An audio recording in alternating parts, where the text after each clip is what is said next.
A toda nuestra audiencia, muy buenos días, muy buenas tardes. Soy Jesús Antonio Santisteban desde Finlandia, mi compañero de entrevista David Alfredo Pacheco Tanaka desde San Sebastián. Tenemos el honor de entrevistar a un gran puneño, realmente una persona admirable, Hernán Cornejo Rosselló de Anderas, no solamente porque es una persona que irradia puneñismo por todos los poros, no solamente porque tiene un sentimiento, sino es una persona que a lo largo de toda su trayectoria lo ha traducido en una acción permanente de crear una institucionalidad dentro del folclore a través de la PAFID, pero también como escritor, como intelectual, como una persona activa permanentemente en las grandes discusiones que afectan a Puno. Yo a Nacho le diría que es como una suerte de un Gastón Acurio, pero del folclore, ¿no? O sea, para la generación, los que nosotros hemos crecido en los 60, hemos encontrado las danzas en su plena expresión, ¿no? O sea, ya digamos con un nivel de cobertura, de llegada, de resplandor. Pero una década antes, su papá, el doctor Carlos Cornejo Rosselló, había logrado, digamos, ser el pionero, junto también con un grupo de gente de la Teodoro Valcárcel, ¿no? En rutas distintas. Como Redes Midas, lo que tocaron lo convirtieron en oro, ¿no? Fueron, digamos, las personas que hicieron del folclore el valor agregado de Puno. Puno siempre ha tenido folclore, de la misma manera que el Perú siempre ha tenido una culinaria, pero justamente el llevarlo a una categoría, digamos, de ser exhibido, es toda una proeza, es una labor que demanda de mucha innovación, esfuerzo, dedicación y pasión. Hoy día tenemos una entrevista con una persona realmente admirable en muchos aspectos. Nachito, te damos la bienvenida al programa. Muchas gracias, Jesús, lo mismo a David Alfredo, por esta posibilidad de conversar con ustedes, de que la población de Puno, del país y de los otros escenarios donde ustedes tienen influencia y tienen capacidad de emitir mensajes, puedan escucharnos. Yo estoy sumamente conmovido por la presentación que me has hecho, Jesús, porque si de alguna manera la comparación puede ser legítima con Gastón Acurio, pero Gastón Acurio ha sido un emprendedor. Nosotros hemos sido más actores y románticos en la propuesta de fortalecer a Puno, pero nunca hemos logrado ingresar ni tallar con fuerza en el escenario de la afirmación o empresarial, con la fortaleza del caso a la institución. Y entonces hemos sido siempre empíricos, siempre entusiastas, siempre soñadores y emotivos, y hemos entregado toda nuestra fuerza vital, anímica, en el escenario, en la creatividad, en la coreografía y, como tú has dicho, en la afirmación del puneñismo.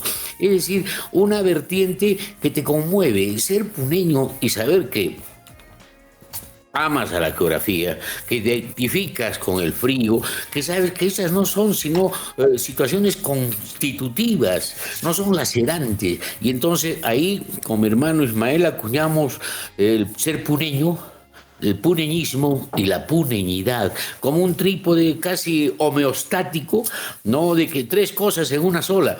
Ser puneño es que afirmas tu condición geográfica, física, el puneñismo que defiendes y generas propuestas para la población, etcétera, y la puneñidad divulgas en el arte, la cultura, nuestras esencias, etcétera. Entonces, ese trípode ha sido nuestra fortaleza, ¿no? Y no hemos tenido, imagínate, la propia PAFID, ahora es una institución que ya cumple este año, en julio, 62 años de existencia, pero todavía sigue como si estuviera recién nacida, ¿no? Ha dado muchos frutos, ha sido en aspectos idiomáticos y coreográficos políglota, multípara, pero no tiene ni siquiera un lugar y un escenario fijo donde poder cobijarse, donde poder atraer a la población, etc. Esa también es otra deficiencia, yo te lo diría, casi intrínseca de los puneños, ¿no? Pensamos, sentimos, imaginamos, viajamos, volamos, pero no nos ponemos los pies ni anclamos en el suelo para tener una afirmación más material, ¿no? Excelente. Nachito, vamos a ir un poco antes de seguir con esto, digamos que estoy plenamente de acuerdo contigo, es, digamos, hablar de ti, ¿no? O sea, tú estudiaste en San Ambrosio la primaria, luego en el Colegio Nacional San Carlos, la secundaria, y de ahí estudiaste agronomía en la Universidad del Altiplano. ¿Es así? Sí, sí, es cierto. Bueno, sí. Nachito, tú perteneces a una casta, digamos, o sea, una casta de puneños, o sea, ¿cuál es la influencia de tu papá? Bueno, la influencia notable. Te comento que hablar de él a veces se me quiebra la voz. Mira, van a ser más de 40 años que él ha desaparecido físicamente y no hay ningún día que no lo recuerde. Lo mismo a mi madre. O sea, hemos tenido una familia tan singular desde ese aspecto que nos ha fortalecido. Y entonces, decirte que mi padre es como el non plus ultra de mi existencia. Y yo te digo, oh, Jesús, lo extraño. Hay una situación muy especial. Por supuesto, por supuesto. Dime una cosa,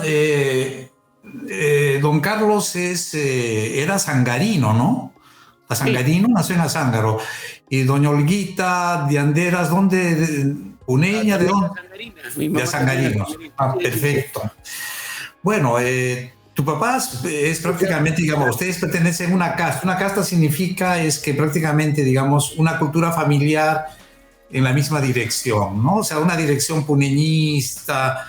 Tu papá, ¿dónde le surgió el amor por el folclore? O sea, ¿cuáles han sido las facetas? Porque él era multifacético, pero supongo, me pareció entender de que, digamos, en él, digamos, el amor al folclore era, digamos, el rasgo más relevante de su personalidad. ¿Es así o no?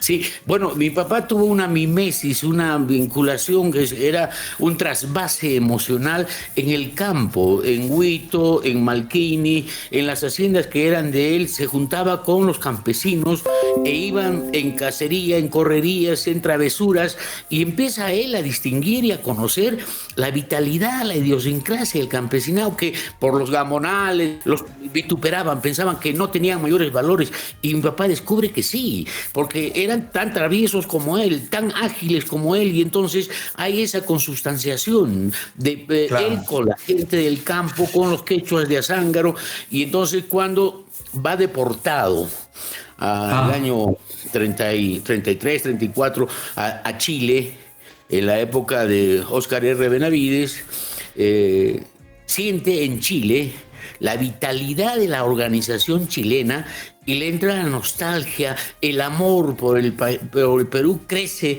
se dimensiona y dice, ¿por qué no podemos nosotros fortalecer nuestra identidad a través de las vitalidades que tiene nuestra población? Y ahí viene el amor a las Claro, claro.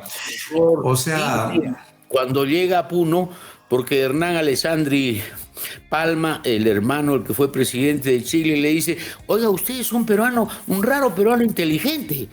¿Por qué? Porque usted se está dedicando al estudio y usted está trabajando, porque hay otros peruanos brillantes, pero que se dilapidan. ¿Y qué desea trabajar conmigo? Mi papá le dice, no, me voy a trabajar en Azángaro. Y viene, después de haber sido un médico estrella en Santiago de Chile, a trabajar de médico rural. Y con moto, que se compró una Triumph 650, empieza comunidad por comunidad para ayudar a la gente, etc. Es decir, otra profilaxis, ¿no? Social, de esa naturaleza. ¿Se cruzó en algún momento con Núñez Butrón? Con Manuel Núñez Butrón, claro, sí. Claro. Porque obviamente el richardismo, o sea, el richardismo es más o menos una doctrina que también es, digamos, pionera en el mundo respecto a eso, ¿no? Y hubo algún tipo de articulación, digamos, Claro, mira, Manuel Núñez Butrón nace en 1900 y muere en 1952. Mi papá llega de médico a Azángaro el 45, ¿ya? Cuando tiene recién 25 años, 26 años. Y entonces se conjunciona y después la gente de los poderes locales lo maltrata a Núñez Butrón y lo envían a Puerto Maldonado o a Apurímac, ¿no? Pero claro, se conjuncionan, establecen cosas, porque Núñez Butrón pues tenía una particularidad muy especial, se mimetiza con lo indígena, se consubstancia con lo indígena, habla con ellos, picha su coca y tiene un amor muy especial por lo indígena, ¿no? Claro. Qué interesante, Nachito. Y bueno, tú estudiaste agronomía. Yo te conocí quizás ahí cuando tú eras joven y eras de la PAFID, etcétera, etcétera.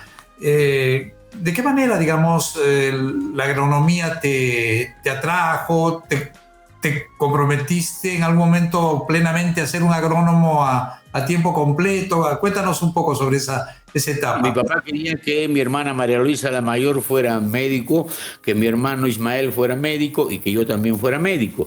Y postulé a la Universidad de San Agustín y se anularon los exámenes y retorné a Puno. Y entonces le dije a mi papá, ¿seré pues veterinario? Me dijo, no, imposible, mejor agrónomo. Y entonces ahí esa inducción me llevó a ser agrónomo. Porque mi papá amaba mucho la tierra. Yo tengo fotografías, pero uno se queda cautivado por el arrobo y el amor que tiene mi padre mirando las cosechas de papas, el florecimiento de los quinoales, etc. Entonces ahí hay una especie de fortaleza y de impregnación, o sea, que como yo decía desde niño, que no tiene tierra en las manos no puede dar frutos. Si claro, no claro. Obviamente. O la tierra es bien complicado, ¿no? Nanchito, obviamente esa época fue la de, digamos, el auge del indigenismo, no solamente en Puno, sino en todo el Perú, ¿no? O sea, antes de... O sea, la Asociación Pro Indio, donde Pedro Zullen, donde está Meyer, donde está Luis Alberto Sánchez, donde está José Carlos Mariatti, etcétera, y en Puno, de todo el grupo Orcopata, etcétera. O sea, es, digamos, la época en que el indigenismo en todas sus vertientes, digamos, está en auge. Y tu papá es uno de los grandes activistas de esas vertientes indigenistas. Pero bueno, vamos al tema, quizás digamos que es el tema central, digamos, de ti, de tu personalidad, es, digamos, la PAFID, ¿no? O sea, tu papá fue pionero en respecto a la PAFID, ¿es así? O sea, mejor dicho, la PAFID, ustedes fueron los que continuaron institucionalmente lo que tu papá inició, ¿o cómo fue? Cuéntanos un poco sobre eso. Claro, la PAFID se funda en 1961, cuando viene un enviado, un gran escultor y artista cusqueño, Juan Bravo Vizcarra, a invitar a los bailarines de la pandilla puneña de la Lira Puno, de la cual mi padre fue 7 años continuados presidente, y con la música de Teodoro Valcárcel. Esa distinción, esa segregación que hace la invitación del Cusco, bueno, obliga a cumplirla, pero genera resquemor y rechazo en los bailarines, en la música de la Lira Puno, ¿no? Entonces, para evitar perturbaciones, se funda la PAFID, se viaja al Cusco, y ahí es un triunfo especial porque se baila huifala, se baila carnaval de Ichu, se baila cajelo y marinera y pandilla, con una distinción y una clase muy especial, y la gente se queda asombrada, y al año siguiente, José María Arguedas, todos esos inducen a que la PAFID vaya a Lima. Y entonces va a Lima con el Centro Musical Teodoro Valcárcel, que para el caso todavía no era centro musical y de danzas. Eso sucede el año 64. Entonces, el 62 se triunfa en el Teatro Manuel Asegura y mi papá es el prohombre. Yo te digo esto sin necesidad o sin un afán de lucimiento especial, pero mi papá es el que fomenta todo esto bajo su peculio. Una vez, quizá tú lo recuerdes, Carlitos Barriga de Noriega le dice: Carlos, el folclore para ti es un barril sin fondo, y estás gaste y gaste y gasta. Y eso, bueno, eso lo relato también en el libro Puno, el nacimiento de una pasión, la historia de la PAFID. ¿Y por qué es el nacimiento de una pasión, Cucho? ¿Por qué? Porque el folclore estaba en la trastienda, el folclore estaba arrinconado, había gente muy especial, con calidades, etcétera, pero era pues pendulario, opcional, en algún efeméride, algún baile, alguna festividad religiosa, y ahí quedaba. Cuando se institucionaliza y tiene esta fortaleza que irrumpe todo, y además viene la luz verde y el aplauso de la clase alta de Lima. Claro. Nachito, esta es la parte que más... Cantuarios, etcétera, ¿no? Bueno. Esta es la parte que más me interesa, ¿no? O sea, digamos, ustedes fueron los que empezaron a caracterizar las danzas nativas, ¿no? O sea, mejor dicho, es un proceso de de caracterización y, o sea, de traducción y de expresión en la danza, ¿no? O sea, obviamente estamos hablando de escoger un lugar, una danza, un vestuario, una coreografía, una música. ¿Quiénes participaron en toda esa caracterización? Bueno, al principio el Centro Musical Teodoro Valcárcel, Virgilio Palacios, Néstor Molina, Luis Hinojosa Gámez, que eran los más destacados, la gente más sensata que había en esa institución, maduros también, y mi papá se apoya con gente como Ángelo da Ramírez, con Gustavo Ames Enríquez, etcétera, que apoyan el asunto, y con chicas, donde están, por ejemplo, las hermanas Santander, Emi, Herminia, Hilda y la menor, Gladys, ¿no? Y entonces se va armando un asunto con mi tía Mary, Mary Pérez Vizcardo, hermana por madre de mi papá, y Idelsa Mestas Delgado, y entonces se va cohesionando el asunto, y hay ensayos. La casa de mi papá estaba ubicada en la calle Grau 310, ahí la menciono también en el libro, donde ahora es el colegio local del Colegio de Abogados. Y todos los días nosotros teníamos 6, 7 años de edad con mi hermano Ismael, María Luisa, y la estudiantina casi todas las noches, las músicas de las pandillas, de los guaños, los entrenamientos, el ensayo. Es decir, hemos vivido en aroma de música, en aroma de danza, en ejecución, en entrenamientos. Y mi tía Mary era realmente una especie de pulmón que enseñaba a hombres a bailar, a mujeres también, que tengan ritmo, que tengan compás, y entonces no hagan una astracanada de la propuesta, y entonces ahí se embellece la danza.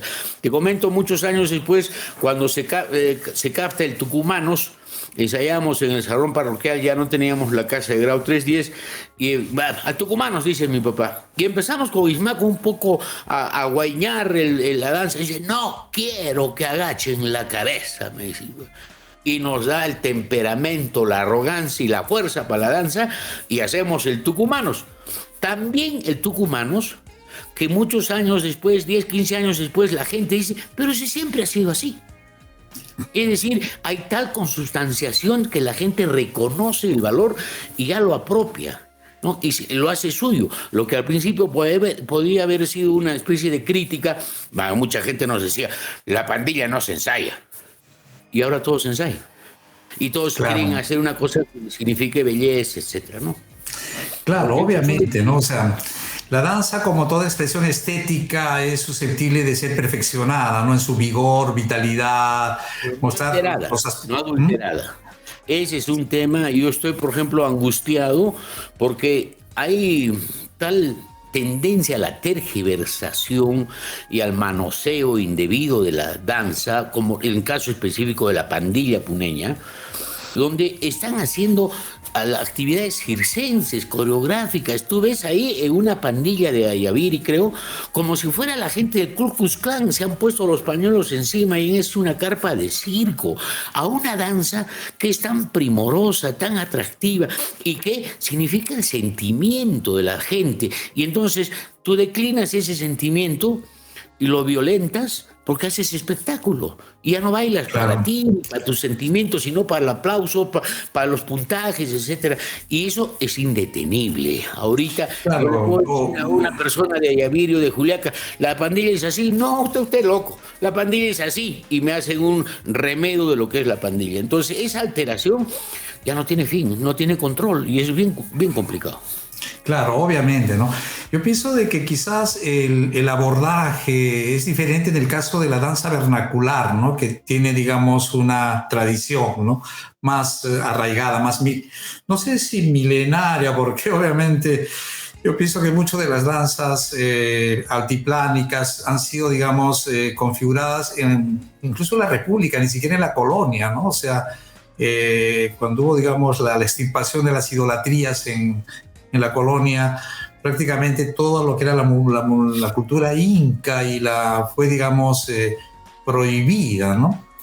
Entonces, obviamente, nunca la música andina nunca fue pentafónica, ¿no? O sea, no, mejor dicho, es pentafónica, pero la música inca no era pentafónica, y eso está bien claramente documentado a través de los instrumentos nazcas, que hay varios Andrés Saz, que ha estudiado, que han hecho, digamos, todas las notas y todas las escalas, ¿no? Las escalas que se parecen más a las cromáticas, y digamos el tipo de afinamiento es totalmente que no quepan en un piano.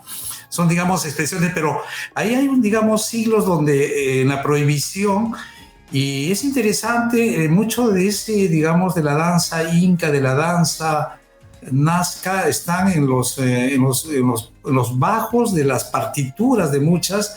Hay expresiones que son, digamos, se parecen a las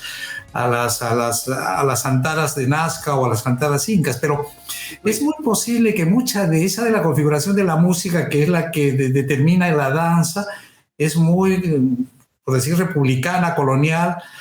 Entonces ahí que yo te digo, ¿cómo es el tratamiento? O sea, por ejemplo, tú digamos que tú eres folclorista, ¿cómo crear una visión de preservación de la danza autóctono, y bajo qué criterio el de la danza mestiza? Bueno, hay que buscar una estabilidad, una afirmación consensuada de la propia población respecto a lo que es la pandilla puneña, por decirte, o sea, danzas típicas como el carnaval de Icho, el Puebla de Santiago, los tucumanos, la huifala de Asillo o el carnaval de Arapa, lo que fuere, pero que la gente sepa que es así. Y entonces ahí, con esa aceptación social que impide la adulteración y la remodelación violenta de sus coreografías, se puede conseguir cierta estabilidad. Ahora, Claro. en el caso típico de Puno, no olvides que son 300 años de coloniaje, y entonces con la extirpación de la idolatría a la que tú has aludido, inclusive hay imposición de vestimenta. El traje de la cholita puneña es de la Madonna madrileña, es decir, esa era la falda que nosotros le llamamos pollera, etc. Si tú ves una fotografía, y bueno, hay mucha gente de Puno que se ha quedado espantada, como hemos dicho, en los gallegos, en la isla de Pontevedra, en Ons, tú ves ahí el traje de sicuris de taquile de las mujeres, con las pañoletas, igualito los airones, los prendedores, todos idéntico, similar, como si fuera una fotografía actual, con lo que se contrasta con lo español, ¿no? Y entonces Alfredo no me dejará mentir, si ve los carnavales. Y entonces hay varias danzas que puneñas, por ejemplo, el carnaval de Arapa tiene una especie de parentesco con las danzas napolitanas de Italia, etc. Entonces esos trasvases han venido a Puno y se han asentado con nuestra particularidad, idiosincrasia, de energía, de humor, de trascendencia inclusive, porque la mimesis con el paisaje es fundamental, y eso es pues lo que le ha dado una singularidad a la danza puneña. Por eso tiene danzas satíricas, danzas de profundidad, como los ayarachis, con sus músicas, sus cosas, es decir, el paisaje así tan fundamental que le ha dado su signo y su designio a las danzas puneñas, ¿no? No, yo estoy plenamente de acuerdo contigo. Bueno, será porque pertenecemos a la misma generación, ¿no? Pero digamos, las generaciones cambian, ¿no? O sea, la mentalidad y las concepciones estéticas cambian, ¿no? Y eso, por ejemplo, lo he podido notar no solamente en el altiplano, sino, por ejemplo, en Ancas. En Ancas, un escritor... un antropólogo se dio cuenta, digamos, algo que me pareció muchos temas en común con lo que pasa lo que pasa en Puno, la masificación de las danzas. O sea, es por el hecho de que esos pueblos se han ido, digamos, quedando más, ha habido una migración masiva. Entonces a las fiestas llegan los hijos, los nietos que viven en Lima, en otras ciudades. Entonces ya no demandan ya no calidad, sino sonoridad, o por no decir bulla, ¿no? O sea, hay una serie de demandas y son los que financian, obviamente la gran parte del financiamiento de todas esas, de los pueblitos, de las danzas regionales es por los migrantes, ¿no? Entonces nosotros supongo que por ejemplo la globalización más todo esto, todos estos factores son una serie de fuerzas que nosotros como institucionalistas no vamos a poder controlar. Cierto, eso es verdad, pero hay que tener que también hay un anclaje respecto a lo que es la modernidad en el escenario de la globalización, de la homogeneización del espectáculo que es predominante y dominante en todo el mundo, y la posmodernidad, que significa también la adulteración de los valores icónicos. Ya no hay eso, ya se ha ido dilapidando, se ha ido diluyendo, y entonces puedes ver a una cholita puneña vestida con trajes pues totalmente contradictorios a lo que era la estampa y la figura tradicional. Eso puede tener, como te dije al principio, control por la propia aceptación de la población, que le ponga un stop y un freno a estos deterioros. Ahora, yo escribí un artículo para la revista de Brisas hace 4 o 5 años afirmando la candelarización del Perú. ¿Qué significa? Ha sido tal el impacto y tal la fuerza de la festividad de la Virgen de la Candelaria, que además tiene religión, que tiene folclore, que tiene danza y que tiene turismo. Y entonces, en cualquier villorrio o pueblecito del Perú, y hay aparición de danzas, las han agarrado del desván o las han inventado, un caso de Arequipa, por ejemplo, sin molestarles a la identidad de los arequipeños, y tienen su virgen y tienen su santo y sacan sus festividades y lo hacen en función al turismo. Entonces esto ya es negocio, esto ya es una actividad extra. Entonces lo que hay que encontrar es el equilibrio, la sensatez en estas propuestas, y eso es la maduración educativa de nuestra población, informarles, afirmarles, ¿no? Yo he conversado con un, ¿para qué te digo el apellido? El presidente de lo que llaman la Federación de Danzas de Puno, de Pandilla. Y la pandilla tiene que evolucionar. Estás loco, le dije. Tendrá que, lo que estás buscando es una mutación y un cambio. La pandilla no tiene por qué evolucionar, tienen que afirmarse con sus esencias en todas las poblaciones. ¿O crees que las danzas rusas, por el hecho de que han sido ballet, etcétera, van a ser alteradas? ¿O los mexicanos van a destruir sus cosas? No, claro. Más fineza, más destreza, pero calidad expresiva. Y entonces yo escribí también un artículo y casi me liquidan diciendo: este es Hernán Cornejo Rosselló de Anderes, es de la clase alta, se cree dueño de la pandilla. Escribí concurso, mal recurso.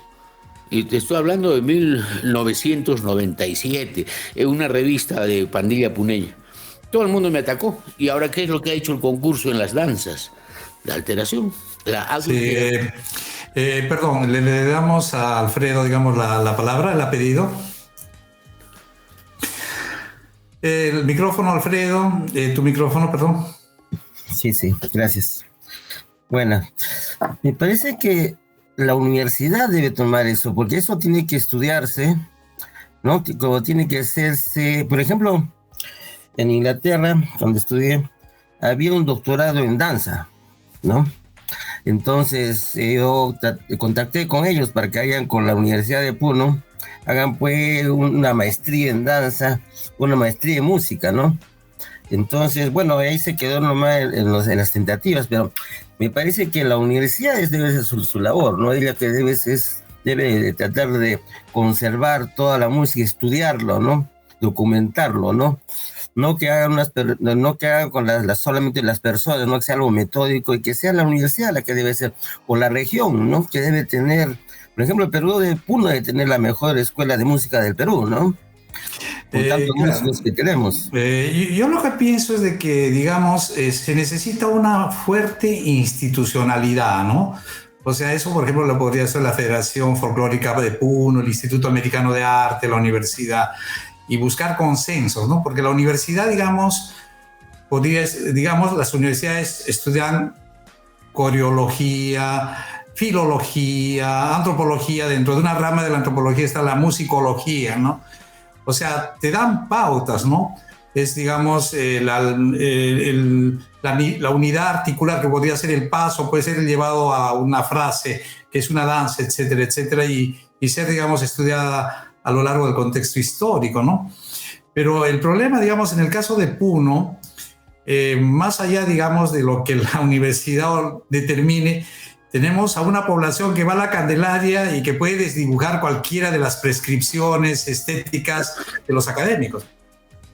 Ahora, claro, entiendo yo que la participación de la universidad sería interesante siempre y cuando hubiera visionarios, gente estratega, etcétera, y no se adscribiera a la rutina de la currícula, del academicismo, etcétera, ¿no? Ahora, hay que enseñar a la población los valores intrínsecos de nuestra coreografía, pero hacerlo desde el nivel primario, introducir ese tema de la danza puneña, qué cosa es su génesis, cuál es su evolución, cuál es todo su parafernalia de recursos de música que tiene, para que vaya atesorando el niño, el adolescente, en lo que es su verdadero patrimonio identitario, como dicen ahora los antropólogos, ¿no? De acuerdo. Pero dejarla Nachito, en manos de la universidad nomás. Yo soy un escéptico respecto de estas institucionalidades tan erráticas y caóticas que no han logrado absolutamente nada. Mira, Puno es la capital del folclore peruano. No tenemos ni siquiera un coliseo para las danzas, ni siquiera mostramos danzas todas las noches como hace el Centro Cosco de Arte Nativo en el Cusco. Es decir, estamos envanecidos o adormecidos respecto de las cuestiones de títulos nobiliarios, de ostentación que estamos luciendo, pero que no somos concretos, no hacemos nada y a nadie le interesa. Cuando el año 1978 entregamos, cuando yo era presidente de la ropa de la PAFID, a Teodoro Valcárcel, primero fuimos a hablar con el Instituto Americano de Arte, con el profesor Montoya Riquelme, que era el director. Dijo, no puedes, una enormidad. Fuimos a hablar con la universidad, y en la universidad nos dijeron, no, nosotros solamente hacemos investigación y nos dedicamos a formar profesional la danza, ¿no? Y además, ¿para qué es un tremendo patrimonio? Y se lo dimos a Teodoro Valcárcel. Y Teodoro Valcárcel, bueno, no sé qué es lo que es otra historia, qué es lo que habrá hecho con esa música, con esa vestimenta millonaria que les entregamos y que inclusive sí creó rechazo y distanciamiento de muchos danzarines de la PAFI de ese tiempo, pero habremos vuelto, resurgimos, etcétera. Tenemos todos estos vaivenes propios de una institución, pero ese es el escenario tan caótico, tan errático, tan inestable que tiene la institucionalidad folclórica. Y tú hablas, por ejemplo, de la Federación Regional de Folclore y Cultura que hay en Puno. Pues, es cierto, Nachito, pero hay una cosa que yo pienso de que tú tienes que tomar en consideración, ¿no? O sea, mejor dicho, el folclore en Puno es, digamos, el valor agregado, ¿no? O sea, es el valor agregado de Puno. Y es donde, digamos, yo creo que yo como médico que soy, Alfredo como científico, nosotros les tenemos una envidia sana a ustedes porque tienen una institucionalidad brutal en cada barrio, que trabaja todo el año, tienen toda una cadena, digamos, de actividades. Los jóvenes no se dedican a la ciencia, los jóvenes no se dedican a las cosas, los jóvenes se dedican a bailar. La entrada universitaria tiene 2 meses. O sea, mejor dicho, el folclore en Puno es, digamos, el valor agregado, pero también es, digamos, el ejercicio permanente, ¿no? Y es una envidia sana, ¿no? Pero lo que sí, yo creo que sí es otro tema que lo vamos a tocar, es que en Puno es increíble que no podemos construir consensos. El puneño no tiene la capacidad de negociación, el puneño no tiene el caciquismo, el tribalismo, la pleitomanía, son patrimonio del puneño. Es increíble que en Puno no podamos establecer, digamos, una visión de lo que es, digamos, la danza, la preservación de la danza y cuáles son los límites de la innovación. ¿No es cierto? Deberíamos ponernos de acuerdo. Ahí hay un trabajo especial. Tú sabes que se empieza a recopilar las danzas, captar, y pues se hace la resemantización. Es decir, cómo le das tú, con criterio, con sensatez, con pausa, el verdadero origen y la demostración de lo que es cada danza. Y entonces tiene su particularidad. O sea, lo que ha hecho la PAFI, por ejemplo, es darle personalidad definitiva a las danzas que ha practicado. Desde el carnaval de Chucuito hasta el carnaval de Icho, el carnaval de Arapa, el Puglia, de Santiago, los tucumanos, los pantominos, ya tienen un valor innegociable, intransferible. Se les dio su personalidad, y en varias otras danzas. En cambio, por ejemplo, en las morenadas, en las diabladas, el manipuleo la maniobra coreográfica, etcétera, es tan clamorosa que cada año va cambiando. Y entonces, claro, ¿qué es lo que subyace ahí? La diversión, la alegría y la numerosidad. Ya no tienes conjuntos de danza, tienes batallones de danza, 2000 bailarines para una diablada. Claro, el problema, Nachito, es que en la danza mestiza, digamos, las ataduras son más débiles, ¿no? Porque habiendo sido una expresión, digamos, citadina, mestiz, republicana, digamos, es difícil que tú puedas apelar a la tradición como lo haces con la danza vernacular, ¿no?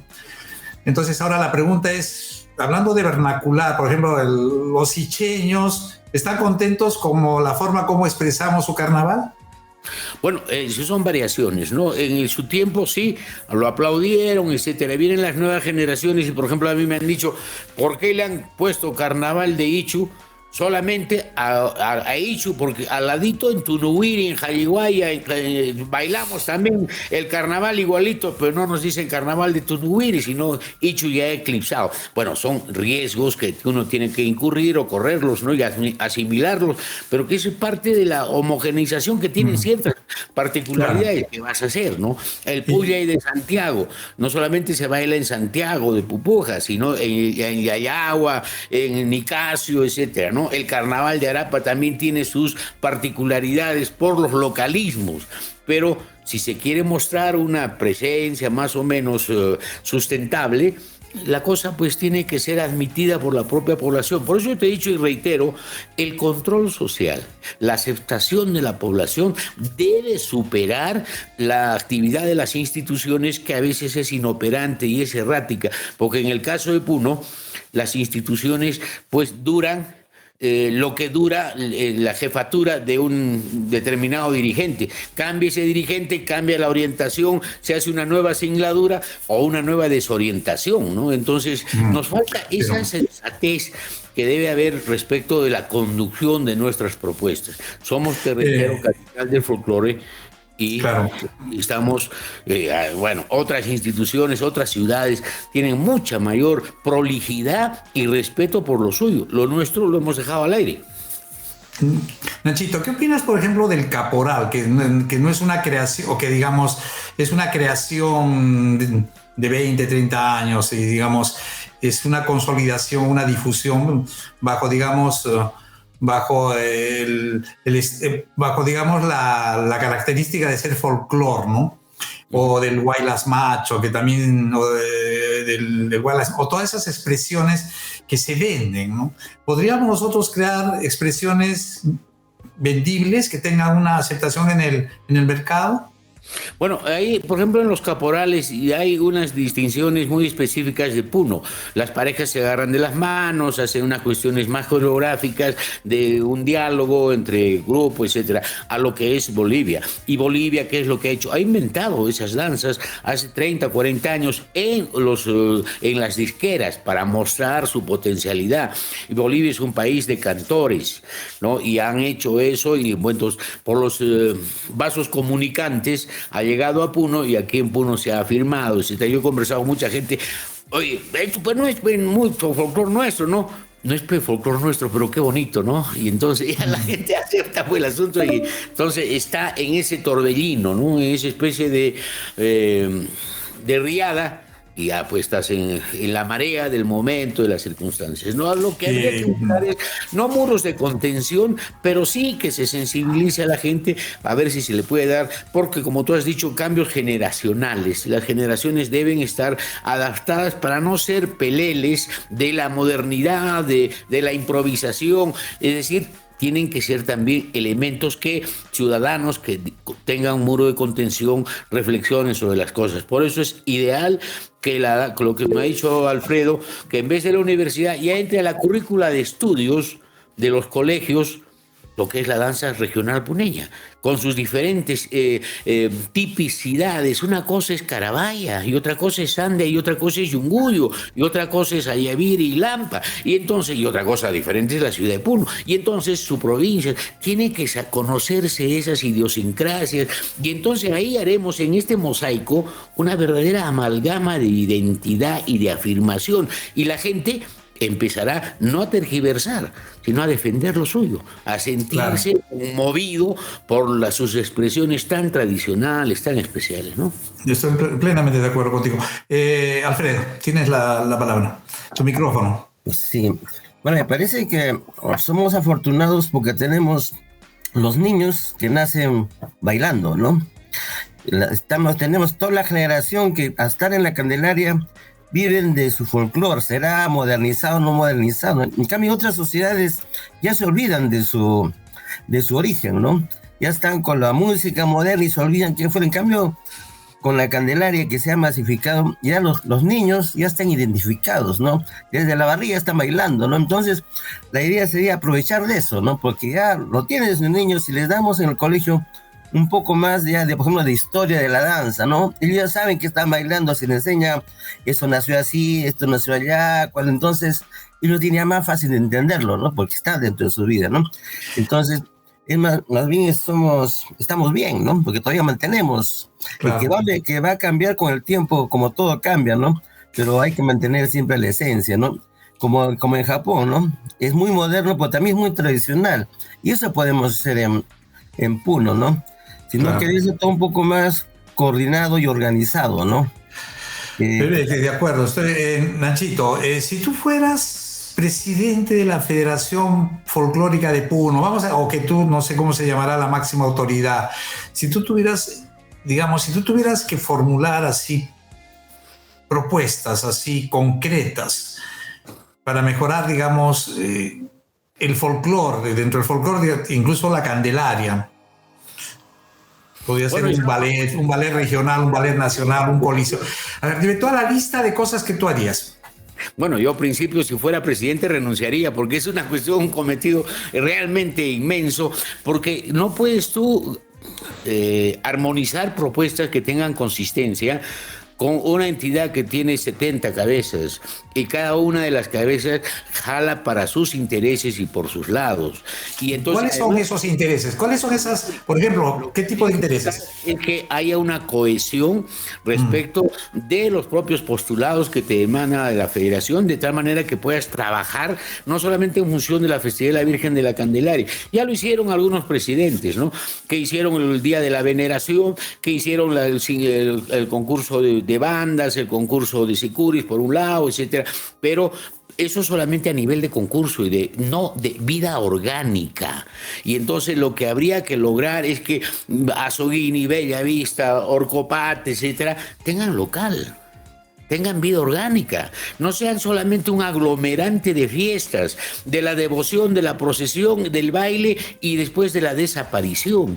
Entonces tiene que haber eso. Entonces, una vez que se consiga que estas instituciones tienen local, tienen un orfeón de escenario, etcétera, y permanencia cotidiana, recién podremos hablar de ciertas estabilidades. Eso es el primer punto central de, obviamente, mediano y largo plazo, pero hay que sentar las bases para reflexionar sobre eso, ¿no?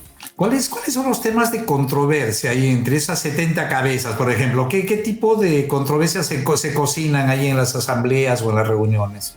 Bueno, los intereses pues de los grupos que son más absorbentes, son mayoritarios, y las coyunturas del caso, ¿no? Eso es parte de la inestabilidad misma que tiene la Federación, que no tiene un presupuesto claro, permanente, y que inclusive hasta ahora está arrastrando desde que era Pablo Aquise Mestas, te estoy hablando de hace 55 años de fundada la Federación de Folclor, que han hecho malos manejos, no hay claridad en el uso de los recursos que deben estar al servicio de la gente. Ya no tenemos esa predisposición de que tú asumes una responsabilidad para sacrificar, para deslomarte, inclusive para salir más pobre. Ahora la gente entra a la política, a las instituciones, para salir rico y ocultarse, camuflarse en la coartada de que vas a servir a la población. Entonces, esas cosas tienen que empezar a limpiarse. Y obviamente, bien complicado hacerlo en Puno, ¿no? Donde, bueno, haces cualquier trabajo y ya la gente empieza a ejercer puntería contigo, ¿no? Para encontrarte 5 pies al gato, como dicen, ¿no? Una cosa de esa naturaleza. Bien complicado es el tema. Y bueno, y la PAFIT, ¿cuál es el rol en medio de toda esta tormenta? Bueno, el rol de la PAFI es un rol ahora bien controversial. Yo lamento decirlo, pero iniciamos con mi padre a la cabeza y con gente como el que fue senador Francisco Deza Galindo, con Honorio Vázquez Mestas, que desde Lima apoyaba, bastantes personalidades que ayudaron, José Ormachea Frisancho, médico como tú, etcétera, apoyaron, estuvieron ahí, ¿no? Para defender, y salió la identidad, y apareció la identidad, y la gente se sintió realmente como si fuéramos una cosa de una isla privilegiada por la cantidad. Gesualdo Portugal Castelo dijo, tenemos 800 danzas, bueno, hasta ahora las tenemos, pero no se sabe dónde, ¿no? Y al final estamos solamente con 70, 80 danzas visibles, y bueno, hay otra gente que ha inventado danzas, ¿no? Pero bueno, y todo eso significó un boom, ya una especie de eclosión. Eso hizo la PAFIT. Pero entonces la cosa se masificó. Y ahora se ha perdido la danza folclórica. Y mira el nombre, Agrupación Puno de Arte Folclórico, ¿ya? Y teatro. ¿Por qué arte folclórico? Porque lo folclórico estaba desdeñado, despreciado. Y mi padre dijo, lo folclórico tiene arte. La vitalidad, la alegría, la picardía, la travesura, la fortaleza de las mujeres, etcétera, ¿no? En Carnaval de Ichu, las mujeres más altas que los hombres. En la Huifala de Asilo, bien trejas con el manejo de la guaraca, etcétera. En Arapa, la gente joven se enamora y hacen una serie de piruetas con las banderas en el escenario, como si las novias estuvieran danzando, etcétera. Y eso se ha ido perdiendo porque ha aparecido la masificación y, bueno, las danzas de luces ha aplastado. Yo te digo, hace 30 años ibas a Arapa y se bailaba Carnaval de Arapa. Ahora vas a Arapa o a cualquier otro pueblecito de Puno y se baila morenada. ¿Ya? Se baila de hablada o se baila las hayas, los caporales, ¿no? Es decir, han arrinconado, han eclipsado o han hecho desaparecer a la danza vernácula. ¿Y por qué? Porque la población ya no quiere. No es porque los hayan ofendido, sino porque ya no quieren, se identifican con lo que es ahora, pues, lo moderno, ¿no? Nanchito, ¿en Puno hay últimamente alguna institución que tenga la misma visión que la antigua PAFIT, que tenga más o menos esa misma orientación, esos mismos objetivos? Bueno, no hay. No hay. Teodoro Valcárcel languideció, desapareció, Perú Andino, y bueno, y todas las otras agrupaciones son eventuales, ¿no? De pandilla, la Lira, la Unión Puno, aparecen por carnavales, algún día por que la Federación de Pandillas los aglutina, para el 4 de noviembre, para el 27 de julio, 28 de julio, una cosa de esa naturaleza, pero no hay una vida orgánica. La universidad hace su festival, en Sicuris hace su festival en danzas autóctonas, pero también es una marcha, ¿no? Es un trabajo donde, bueno, la inventiva antes que la receptiva, es decir, la captación de las cosas hace, y entonces Puno podía ser una capital en la generación de coreógrafos espontáneos, porque cualquier persona se ha sentido en la capacidad de decir, no, así es la danza, así es el paso, así hay que hacerlo, etcétera, y han inventado una serie de historias. En la misma PAFID hemos tenido esos problemas en una temporada donde captamos el tundí, que no hay que hacer esto, pero no era así. Y cuando captamos el Sicuris de Taquile el año 98, trabajamos la propuesta. Yo tuve ocasión de estar como 15 días en la isla de Taquile trabajando una propuesta de turismo con los hermanos Amat Quirós, ¿ya? De Amat Quirós, y me interioricé, me consustancié con sus peculiaridades, etcétera, y con una linda música, la que inspira también la coreografía. Hicimos el Sicuris de Taquil, pero para que no fuera una imposición creativa mía, convoqué a varios de los actores, donde está inclusive tu contemporáneo, entiendo, Jorge Velázquez Uría, el Coquito. Sí, el Coquito, sí. Ahí, pero había, no hay que hacer esto, hay que hacer lo otro. Y bueno, ya toleraba yo, pero al final salió una cosa que se fuera entendida por los propios habitantes de Taquile. Y cuando les mostramos a los de Taquile, a mí me dijo Francisco Guata, niño Hernán, todavía me decía, yo ya tenía 30 años, niño Hernán, esto no es muy de Taquile, pero qué bonito es. Y ha pasado el tiempo y ya lo bailan ellos. Ya se han interiorizado con el sicuris de Taquile y bailan sicuris de Taquile, que captó la APAFID y la recreó, la resemantizó, ¿no? Entonces, esos son los vasos comunicantes que surgen, se estabilizan cuando haces cosas de respeto por la idiosincrasia de la gente, claro. Conoce sus maneras de ver, de enamorar, de gustarse y de sentir, ¿no? Eso es bien complicado porque necesitas, pues, una visión totalizadora de estas cosas. Plenamente de acuerdo. Nachito, el tiempo es corto, vamos a ir a los temas finales, o sea, el yo escritor. ¿En qué momento aflora, digamos, la aptitud, o sea, la vocación por escribir? Bueno, mi papá tenía una magnífica biblioteca de más de 3.000 volúmenes, muchos de medicina, pero también de cultura y de arte. Y entonces con Ismaco, con mi hermana María Luisa, los mayores, nos dedicamos a la lectura. Y mi papá escribía muy bien, y nos inclinamos por esa situación, lectura permanente, siempre, siempre. Y bueno, lo que era nuestro distractivo eran las novelitas de Cowboy, de Clark Carrados, de Marcela Fuente Estefanía. Te leías una novelita en un día, ¿no? Claro. Y después ya con novelas policíacas, El Iricuén, y posteriormente ya entramos a la novela negra policial y después a la historia del país, ¿no?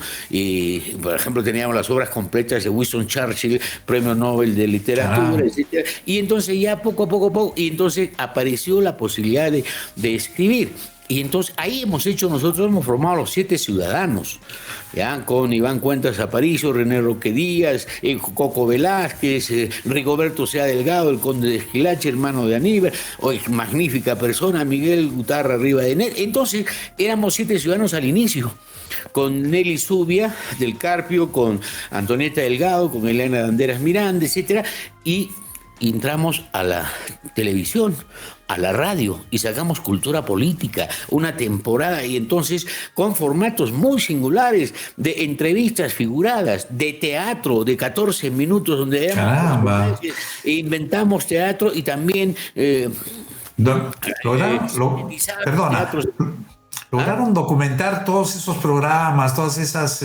Bueno, hemos sido, pues, en ese aspecto iconoclastas, ¿no? Tenemos algunos programas, pero eran más de 110 programas en cultura política en radio. Hemos sido tan ácidos y críticos que nuestro deambular ha sido muy especial, hasta que una temporada, cuando se fundó la Universidad Andina Néstor Cáceres Velázquez, hicimos una estructura curricular de la universidad. O sea, lo que iban a enseñar era cualquier cosa menos ciencia. Iban a enseñar cómo alcoholizar a la población, cómo hacer frenatraquismo a cualquier hora, cómo, etcétera, vender, etcétera. Una inventiva extraordinaria. Y Roger Cáceres le habló a Monseñor Calderón Barrueto y nos botaron de Onda Sur. Nos fuimos a otra emisora y así nuestro ambular ha sido medio peregrino, pero bueno. Y después hemos estado en televisión y hemos sacado Calle Puno. Y después Escribiendo con V, de escribir y ver al mismo tiempo, ¿no? Qué interesante, qué interesante. Números, etcétera, ¿no? Bueno, literario, periodística y comunicativa, ¿no? Para provocarte un poco antes de que nos despidamos, o sea, ¿qué opinas del Ballet Nacional del Perú? Ay, Dios mío, realmente es inopinable. Están haciendo una caricatura. Es decir, este señor que apellida Travesía en el apellido materno, Mauricio, no sé qué tantos, imagínate, está haciendo que el Puglia de Santiago, que tiene una majestad, una densidad, una lentitud coreográfica y una belleza, hace que los danzarines sean correcaminos. Es decir, una caricatura de dibujos animados, y la llamerada también pura pirueta. Es decir, ¿cómo puede ser la esencia nacional una entrega así de rodillas al espectáculo que no tiene nombre, ¿no? Terrible, terrible. O sea, bueno, ¿y qué cosa es pues Lima? La iconoclastia de Lima es terrible, el desdén que tienen respecto de lo que son los valores nacionales, las peculiaridades de cada región. Una cosa es Ayacucho, otra cosa es el Cusco, otra cosa es Puno. No puede tener, pues, el mismo rasero de igualdad, y todos bailan saltando, bailan haciendo piruetas y siendo maniquíes, ¿no? Terrible. Claro. ¿Es posible, es viable que en Puno se haga un ballet con danzarines o elenco profesional? Claro, eso es apetecible, eso es lo ideal. Y donde tengas que las danzas, que son señeras permanentes, puedan estar ahí, no congeladas, pero retenidas en el tiempo, con danzarines de verdad que se profesionalicen y que tengan la estética, la espiritualidad, la belleza somática y de transmisión para que la gente se sienta golpeada, conmovida, entusiasmada y pueda emular esto. Entonces ya dejémonos de la travesura callejera, de bailar y hacer, bueno, y además que ya no es pues danza, sino eso se llama pasarela. Y la Candelaria, disculpa que lo diga, es un desfile de modas, ¿no? Y entonces, bueno, a veces, ¿qué es lo que más ves? Bueno, el encanto del cuerpo femenino, que es una maravilla, obviamente. Lanchito, realmente el tiempo es corto, tú sabes, o sea, tú como periodista, ¿qué le dirías tú a nuestra audiencia? O sea, mándale un mensaje. Te damos 5 minutos para que, digamos, presentes todas tus propuestas, todos tus deseos, hagas tu catarsis. ¿Qué le dirías tú a nuestra audiencia? Bueno, una aclaración, no soy periodista, nunca he querido serlo porque sabes que es un descrédito desde el punto de vista de la honorabilidad. ¿Por qué? Porque hacen fama con la infamia y con la extorsión. Eso es lamentablemente un común denominador en Puno. Nadie se salva y todos tienen rabo de pajes. Te puede haber 3 o 4 lunares, ¿no? Pero ese es un problema. Lo que tenemos que hacer es comunicar, enseñar, educar, persuadir, conmover, motivar, hacer que resurjan nuestras energías latentes y dormidas para nuestra identidad, para nuestra afirmación, para vivir en sociedad. Vivimos en una cultura de la discordia, del odio, del enfrentamiento y además con una serie de figuraciones, de fabulaciones sobre los valores étnicos de lo aymara, sobre lo quechua, de lo quechua, sobre lo mestizo, etcétera, que nos encallecen y nos hacen daño y no hacen absolutamente nada positivo para la fraternidad, para el entendimiento, para el emprendimiento y para la construcción de una sociedad con cultura de salud. Y tú sabes que la salud no solamente es dejar de estar enfermo, sino aprender a vivir bien. Yo siempre he dicho, como dice Maquiavelo, Joseph Goebbels, piensa mal y acertarás. Mentira, piensa bien y vivirás feliz y vivirás con salud. Eso es fundamental. Qué excelente, qué excelente. Yo pienso de que, o sea, podríamos formar un movimiento, digamos, de la nueva ilustración puneña, ¿no? Para, digamos, marcar la cancha, sembrar valores, construir derroteros, ¿no? Yo creo que nunca es tarde, ¿no? Y creo que no podemos ser pesimistas. Yo pienso que las circunstancias adversas no nos pueden ganar. Que nos sacuda de todas maneras. Claro, eres una fuente de inspiración. Somos generaciones contiguas, pero más o menos hemos ocupado los mismos espacios, pero hay mucho en común. Estoy plenamente de acuerdo. Estoy totalmente agradecido por tu presencia. Yo creo que en algún momento vamos a seguir, digamos, invitándote para llenar la agenda, para crear bancos de proyectos, etcétera. Esa es otra agenda que tenemos paralela, pero por lo pronto estamos empezando entrevistando a los puneños exitosos e innovadores. En nombre de nuestra audiencia te damos las gracias. Y bueno, a ver, Alfredo, quiero que te despidas tú también del programa. Sí, bueno, muchas gracias por esta tan emotiva, agradable y que nos enseña bastante, ¿no? Nos da cuenta de que los puneños tenemos mucho para mostrar, ¿no? Sino que cada uno baila a su paso y su danza diferente y conectamos los músicos que nos dé ritmo y juntarnos, ¿no? Y ahí sí lo vamos a hacer bien. Las ganas tenemos, lo único que falta es una banda que nos dé ritmo, ¿no? Y muchas gracias y esperamos que todos nos acompañen en las siguientes entrevistas. Muchísimas gracias. Muy buenos días, gracias, muy buenas noches. Al final, yo quiero disculparme ante la audiencia porque me he quebrantado cuando aludió a mi papá. No. Quiero decirte también que lo recuerdo mucho a Jesús Santisteban Ávila y creo que con Carlos Cornejo Rosselló Vizcardo, mi padre, estarán en la eternidad conversando sobre Puno. Por supuesto, qué lindo, que es emotivo, es inspirador también, es no solamente el amor de hijo al padre, sino la admiración. Y bueno, lo vamos a reivindicar. Yo pienso que todas esas personas como el doctor Cornejo Rosselló merecen ser reivindicados y los vamos a reivindicar. Esa es nuestra tarea. Buenas noches, buenos días a todos.